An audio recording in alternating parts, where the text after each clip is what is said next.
दुनिया में, ब्रह्मांड में इससे शॉर्ट अगर कोई मेथड होगा तो मुझे भी बता देना। इससे शॉर्ट मेथड हो ही नहीं सकता। कहा गया एक हम लोग इसी ब्रह्मांड में हैं।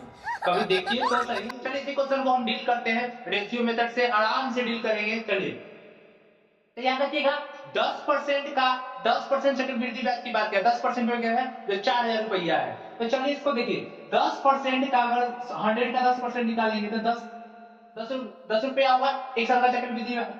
ठीक है, चक्रवृद्धि ब्याज सिंपल इंटरेस्ट दोनों एक ही चीज होता है। फर्स्ट वर्ष का चक्रवृद्धि ब्याज और सिंपल इंटरेस्ट यानी साधारण ब्याज दोनों सेम होता है, याद रखना है। 10 फिर 10 का 10% निकालें तो 1 रुपया हुआ, तो 1 रुपया बढ़ गया तो 11 रुपया हो गया। अब फिर 11 रुपया का 10% निकालेंगे तो कितना हुआ, 1.1 बढ़ा, यानी 1.1 बढ़ने का मतलब कितना, 12.1 बढ़ गया। यानी देखिए ना, 10 रुपया दूसरे वर्ष का 11 रुपया और 12.1 रुपया, रेशियो भी याद कर सकते हैं। पहले वर्ष का 10% का जो साधारण ब्याज हो गया या चक्रवृद्धि ब्याज कितना हुआ, 10 रुपया। दूसरे वर्ष का चक्रवृद्धि ब्याज 11 रुपया और तीसरे वर्ष का कितना होगा, 12.1 रुपया। तो फर्स्ट वर्ष का है, ये कितने वर्ष का है, सेकेंड वर्ष का है। और ये कितने वर्ष का है, थर्ड वर्ष का है। हो गया बात। अब सेकेंड और थर्ड वर्ष का अंतर पूछा है, सेकेंड और थर्ड वर्ष का अंतर कितना हो गया, 1.1%।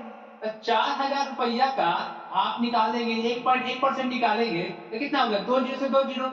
ठीक, एक जीरो से एक जीरो कट गया, 11 चौक 44 रुपया। कितना आसान नियम है। कहाँ कहीं जाना है, कुछ करना है, इससे भी आसान हो सकता है कि रेशियो याद करना है कि 10 रुपया का 10% निकाल 1 रुपया बढ़ गया तो दूसरे वर्ष का चक्रवृद्धि 11 रुपया और फिर 11 रुपया करेंगे तो 1.1 में कितना रुपया, 12.1। रेशियो भी याद कर लेंगे, अगर रेशियो याद कर लिए 10% का 10 11 12